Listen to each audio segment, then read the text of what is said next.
এটা হচ্ছে গত বছরের দৃশ্য 2023। দেখেন তো কেমন লাগে। আর এইবার তো আমাদের অবস্থা খারাপ। 2017 সালে বৃষ্টি হয়েছিল, তখন সেই একটা বন্যা হয়েছিল।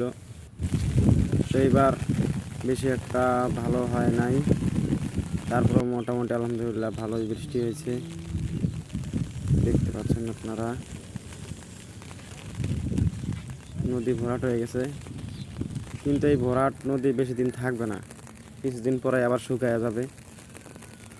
এই ধরেন 15-20 দিন কি 1 মাস এরকম থাকবে, আবার মরুভূমিতে মরুভূমি। জানি না আল্লাহ পরবর্তী বছরে কীরকম অবস্থা করে আমাদের। বৃষ্টি হলে খুব ভালো লাগে, কিন্তু কি আর করার, এই পানি তো আর বেশি দিন থাকবে না। আল্লাহর রহমত।